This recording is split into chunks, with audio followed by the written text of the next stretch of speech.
একেবারে খানাখন্দে ভরা রয়েছে টেকনোপলিস থেকে সেক্টর 5 যাওয়ার রাস্তা। সামান্য বৃষ্টিতেই জমে যাচ্ছে জল, যাতায়াতে রাস্তায় বড় বড় গর্ত। দুর্ভোগের মুখে পড়ছে নিত্যযাত্রীরা। প্রতিদিন তারা যাতায়াত করছেন আর নিত্যদিনই হয়রানির শিকার হচ্ছেন।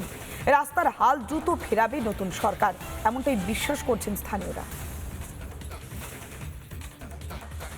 মুশকিল পড়ে তো কাদার উপর দিয়ে আমার দিকে যেতে হয়, ঠিক আছে, এতটাই প্রবলেম হয়।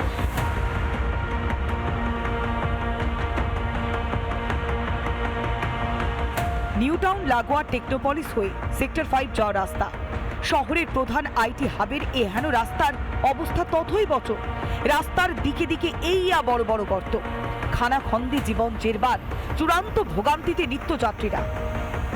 সেক্টর 5 থেকে নিউ টাউন পর্যন্ত যে কানেক্টিং রাস্তা, সেই কানেক্টিং রাস্তায় বড় বড় খানাখন্দ।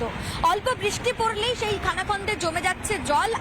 যখন মানে এত পরিস্থিতি খারাপ হচ্ছে, রাস্তার জ্যামের জন্য ফেসে যাচ্ছে আর রাস্তাটা চরম খারাপ আছে। জল জমে যায়, অনেক সময় গাড়ি মানে এমন স্পিডে যায়, জলগুলো গায়ের মধ্যে পড়ে যায়। বাস কিংবা গাড়িতে যাওয়ার সময় প্রবল ঝাঁকুনিতে প্রাণ যায় অবস্থা। খারাপ রাস্তার কারণে শিশু এবং বৃদ্ধদের প্রতিনিয়ত পোহাতে হয় হয়রানি।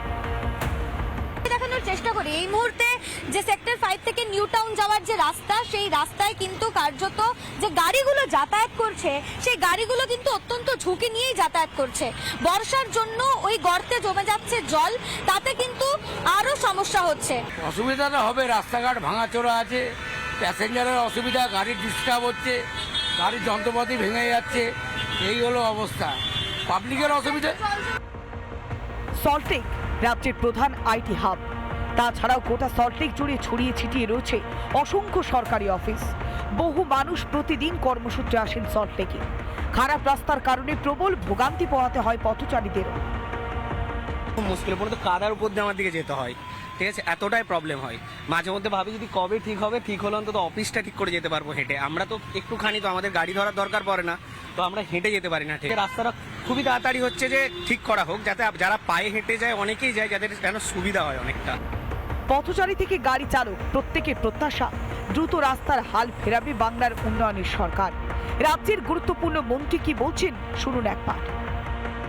ইলেকশনের পরে আবার সব হাল ফিরে আসবে। যারাই যেতে তারা নিশ্চয়ই আশা করি, আমাদের দল জিতলে তো অবশ্যই আমরা কাজ করব, অন্য দল জিতলে আমি বলতে পারবো না তারা কাজ করবে কিনা, কারণ তারা যেভাবে ইরেসপন্সিবিলিটি দেখিয়েছে 4 তারিখে সরকার আসার পরে, যেভাবে লাজ গুটিয়ে পালিয়ে গেল, তো বলার নেই, হয়তো এই ডেমোক্রেসির জন্যই হয়তো পালিয়েছে। সল্টলেকে রাস্তা সারানোর দায়িত্ব ছিল বিধাননগর পুরসভার। বাংলায় পরিবর্তনের পর পাত্তালি গুটিয়ে গা ঢাকা দিয়েছে তৃণমূল পরিচালিত পুর বোর্ডের হর্তাকর্তারা। বঞ্চিত হতে হচ্ছে সাধারণ মানুষকে। পুজোর আগে রাজ্যের অধিকাংশ রাস্তা সারাই করবার লক্ষ্যমাত্রা নিয়েছেন মুখ্যমন্ত্রী। বরাদ্দ হয়েছে 500 কোটি টাকা। সল্টলেকের বেহাল রাস্তাও শীঘ্রই পাবে ডাবল ইঞ্জিন সরকারের উন্নয়নের ছোঁয়া। রিপাবলিক বাংলা। নানা ধরনের কন্টেন্ট দেখার জন্য লাইক করুন, শেয়ার করুন আমাদের ফেসবুক পেজ, সাবস্ক্রাইব করুন আমাদের ইউটিউব চ্যানেল। পাশাপাশি অন্যান্য ব্রেকিং নিউজের জন্য অবশ্যই চোখ রাখুন রিপাবলিক বাংলায়।